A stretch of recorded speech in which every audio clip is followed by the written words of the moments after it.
सेमुसि इति पाठ्यपुस्तकस्य अनुशिक्षणे भवतां सर्वेषां प्रियछात्राणां स्वागतम्। वयम् अद्य सुभाषितानि इति पाठस्य अभ्यासस्य द्वितीयभागं पूर्णं करिष्यामः। तो हमने 4 प्रश्नों के उत्तर लिख लिए हैं। अब हम चलते हैं प्रश्न नंबर 5 की ओर। प्रश्न नंबर 5 कहता है कि यथा निर्देशं परिवर्तनं विधाय वाक्यानि रचयतु। तो हमें जैसा निर्देश किया गया है उसके अकॉर्डिंग हमें क्या करना है, वाक्य को परिवर्तित करना है। तो पहला है गुणी गुणम जानाति, यानी कि जो गुणी व्यक्ति होता है वो गुण की क्वालिटियों को जानता है। ठीक है, क्वालिटी क्या होती है उन चीजों को जानता है। अब इसको हमने क्या करना है, बहुवचन में करना है। तो गुणी का क्या हो जाएगा, गुणी गुणिनो गुणिनः। ठीक है, तो बहुवचन कर दिया हमने गुणिनः। अच्छा, गुणी गुणम जानाति, गुणिनः गुणानि, बहुवचन इसका भी कर दिया। जानाति का क्या हो जाएगा, जानन्ति। गुणिनः गुणानि जानन्ति, गुणी गुणी गुणम जानाति। ठीक है, अब है अगला पशु उदीरितम अर्थम गृह्णाति। पशु जो है वो कहे हुए शब्दों के अर्थों को समझ जाता है, गृह्णाति ग्रहण करता है। इसका कर्मवाच्य करना है। तो कर्मवाच्य कैसे करेंगे, तो पशु है तो पशु का एक वचन है तो उसको तृतीया में कर देंगे, तो पशुना। उदीरितम अर्थम, उदीरितो अर्थः, उदीरितः, उदीरितः अर्थः। फिर गृह्णाति की जगह क्या हो जाएगा, गृह धातु है, अर्थः एक वचन में गृह्यते। ठीक है, गृह्यते, उदीरितो अर्थः गृह्णाति गृह्यते। ठीक है, तो ये उसका श्लोक भी आया था। आगे चलते हैं। मृगाः मृगैः सह अनुव्रजन्ति। बहुत सारे मृग हैं, मृगों के साथ अनुव्रजन्ति यानी कि चलते हैं। तो अब इसको हमने एक वचन करना है, तो मृगाः सबसे पहले एक वचन कर देंगे। फिर मृगैः सह उसका भी एक वचन करेंगे, मृगेण सह।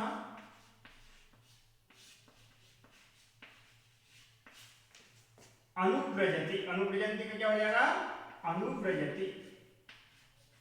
अब व्रज धातु किस अर्थ में है, जाने के अर्थ में। ठीक है, लेकिन यहां पर व्रजंती क्यों हुआ, व्रजंती बहुवचन है, अंति व्रजति ती आता है आपके एक वचन में। ठीक है, इसलिए मृग है एक वचन है, इसलिए क्रिया भी एक वचन की हुई। कह छायाम निवारयति। ठीक है, तो कह का हम तृतीया करेंगे, तो केन छाया, छायाम था उसका एक वचन कर दिया, सॉरी प्रथमा कर दिया, निवार्यते ये हो जाएगा, केन छाया निवार्यते। ठीक है, ये क्वेश्चन मार्क हो जाएगा क्योंकि ये प्रश्नवाचक है। अगला है तेन एव वह्निना शरीरम दह्यते। ठीक है, तेन एव वह्निना शरीरम दह्यते, तो होगा सह एव वह्नि, स एव वह्नि। ठीक है, सह स एव, स का विसर्ग का लोप हो जाएगा क्योंकि बाद में ए है। ठीक है, स एव वह्नि, वह्निना का वह्नि हो जाएगा, प्रथमा कर देंगे, वह्नि शरीरम, स एव वह्नि शरीरम दह्यते, स एव वह्नि दहते, शरीर दह्यते का हो जाएगा दहते शरीरम। ये क्या है, कर्मवाच्य का प्रयोग है दहते। ठीक है, लभते जैसे है वैसे ही दहते। ओके, स एव वह्नि शरीरम दहते। तो इस तरीके से कर्मवाच्य वाले भी हैं, बहुवचन एक वचन वाले भी। तो इस तरीके से हमने 5वें प्रश्न का यथा निर्देश के अनुसार हमने क्या किया, उत्तर लिखे। अब हम चलते हैं प्रश्न नंबर 6 की ओर, संदेह विच्छेद। न धन अस्ति धन उद्यम समः, क्या बन जाएगा, न धन अस्ति नास्ति। ठीक है, नास्ति है, धन उद्यम है तो ई के स्थान पर य, नास्त्युद्यम समः।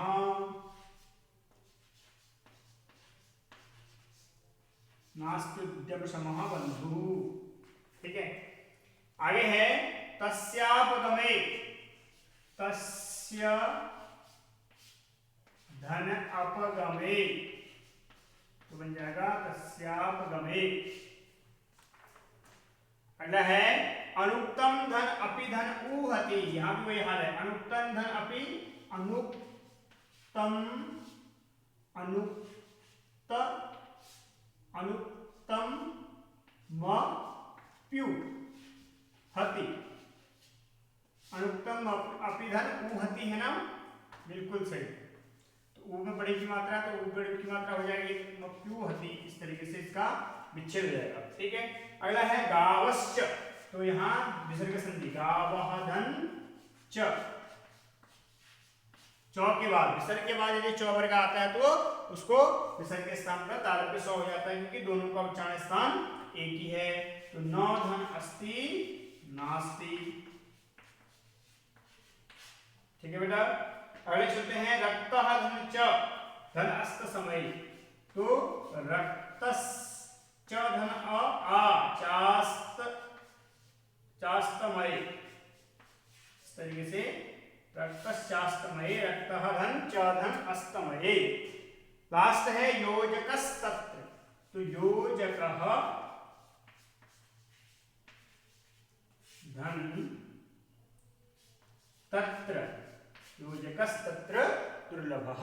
तो इस तरीके से आपके संधि विच्छेद भी पूरे होते हैं। अब इसी का संधि विच्छेद का अगला पार्ट हमारा समास विग्रह, बहुत महत्वपूर्ण पार्ट है बेटा, इसको ध्यान से देखें।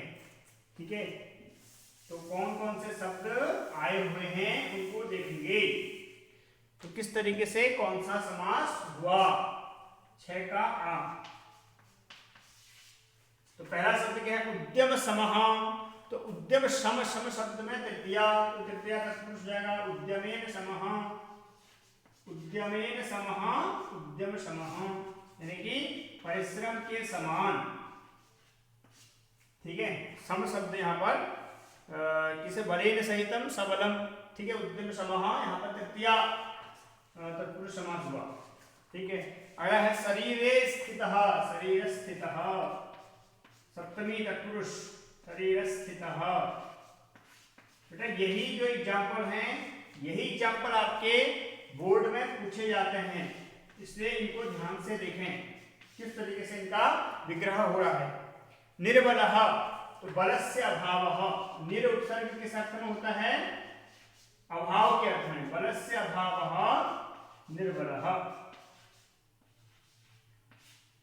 ठीक है, अगला है देहस्य विनाशनाय, तो विभक्ति हटा दीजिए, बाकी वही रहेगा पहले शब्द की, तो देह विनाशनाय, विनाशनाय, देह विनाशनाय।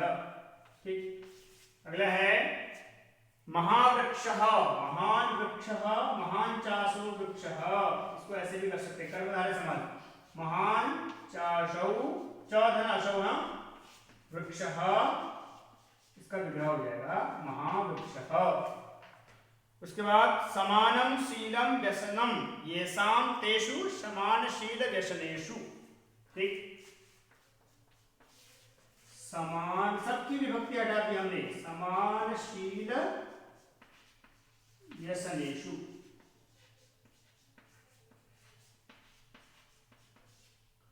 समानशील व्यसनेषु।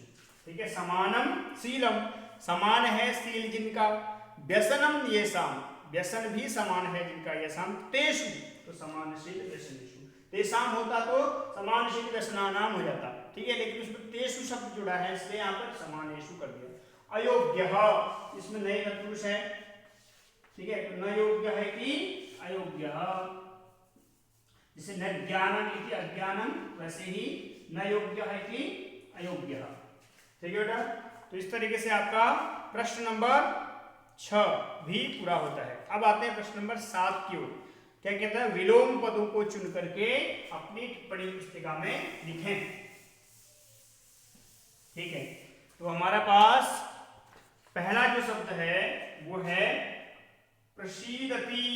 तो प्रसीदति को हम क्या लिखेंगे, प्रसीदति का विलोम लिखना है अवसीदति, नावसीदति है ना। प्रश्न नंबर 7 का पहला, तो अवसीदति मतलब दुखी होता है, प्रसीदति मतलब प्रसन्न होता है। ठीक, अगला है मूर्खः। मूर्खः, तो मूर्ख का यहाँ शब्द क्या है देखते हैं एक बार। सुधि। सुधी। मूर्खा का यहाँ है सुधी। सुधयः आया है ना, तो सुधी। तीसरा है शब्द हमारे पास, तीसरा शब्द क्या है?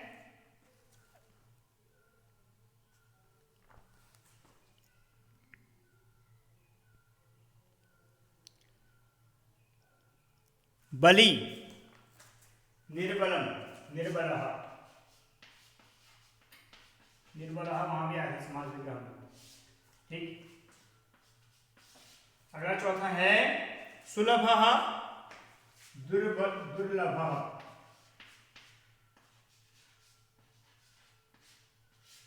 ठीक है। अगला है संपत्तौ च विपत्तौ च, तो विपत्तौ इसका विलोम हो जाएगा। ये सभी बेटा आपके क्वेश्चन में पूछे जाते हैं, इसलिए अभी से समझते हुए इनको करोगे तो फिर आपको दिक्कत नहीं होगी। अस्तमये उदय, उदय क्या समय। सार्थकम निरर्थकम।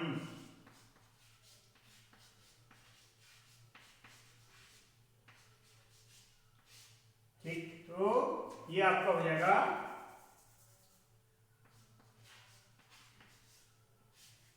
निरर्थकम।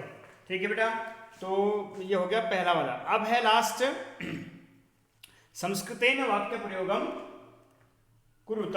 संस्कृत में वाक्यों का प्रयोग करना है, तो हम इधर वाला जो आ भाग था उसको हम हटा देते हैं।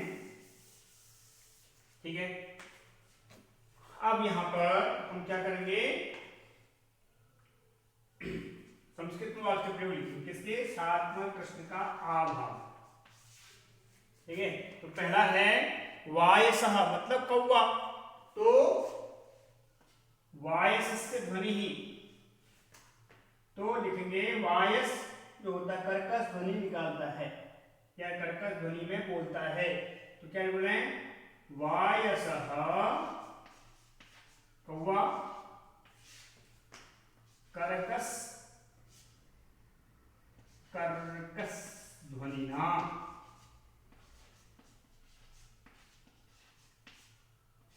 वदति।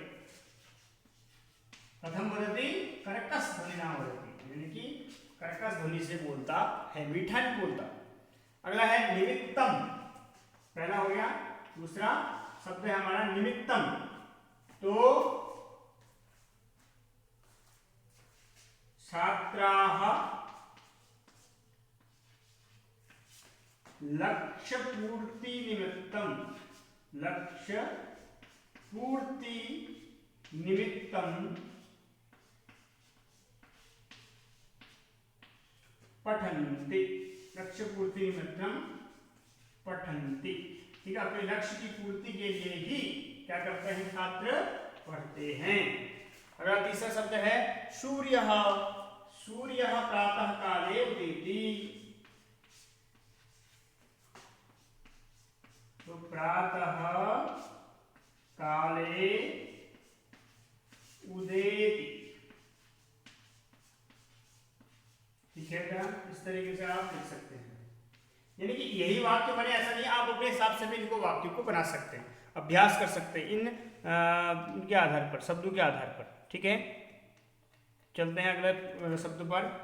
पिकः, हाँ पिकः मतलब कोयल, तो पिकः मधुरं वसंत समये, वसंत समये मधुरं गायति,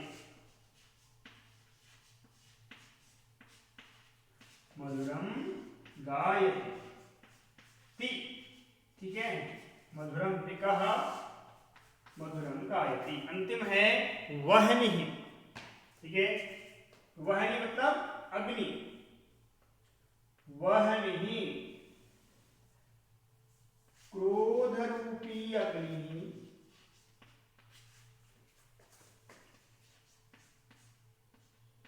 क्रोध नाम्नी अग्नि वह्निः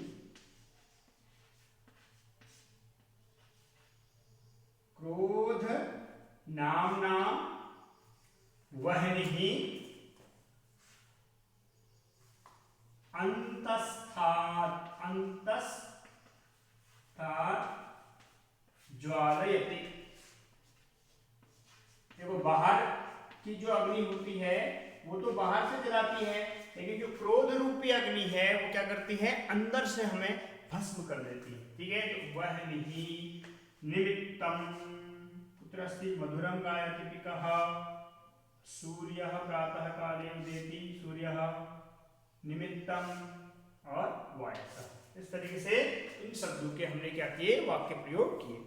अब कहते हैं कि उद्यमस्य महत्वं वर्णयतः 5 श्लोकान लिखत, यानी कि आपको 5 श्लोकों को लिखना है कहीं से छांट करके। बेटा अपनी कॉपी में लिख लें या कहीं भी लिख लें, तो आपसे कभी भी जब आप क्लास में आएंगे, ऑनलाइन क्लास में आपसे पूछा जा सकता है उद्यम से संबंधित, तो इसलिए तैयार रहें। ठीक है, तो परिश्रम से संबंधित। दूसरा है कापि कथा या भवद्भिः पठिता स्यात् यस्याम उद्यमस्व महत्वं वर्णितं ताम स्वभाषया लिखत, यानी कि कोई ऐसी कथा जो आपने पढ़ी हो उसको अपनी भाषा में लिखना है, संस्कृत भाषा में लिखने का प्रयास करना है। निमित्तम उद्दिश्य हि यः प्रकुप्यते ध्रुवं च तस्यापगमे प्रसीदति, यदि भवता कदापि ईदृशानुभवः कृतः तर्हि स्वकृत भाषया लिखत। यानी कि जैसे मैंने कहा था उस श्लोक में कि कभी कभी ऐसा होता है कि किसी कारणवश हम क्या करते हैं, क्रोध कर बैठते हैं, तो वो क्रोध क्या किसी कारणवश किया गया क्रोध गलत नहीं है, वो दोनों के लिए क्या होता है, ध्रुवम च तस्यापगमे प्रसीदति, लंबे समय के लिए या उस समय के बाद, जिस समय हमने क्रोध किया उसके बाद हमें लगता है कि हाँ उसने जो क्रोध हमारे साथ किया था ठीक था, या मैंने जो क्रोध किया था उससे उसका कुछ लाभ हुआ है। तो इसलिए कभी कभार किया हुआ और निमित्त यानी किसी उद्देश्य की पूर्ति के लिए अगर क्रोध किया जा रहा है तो वो ठीक है।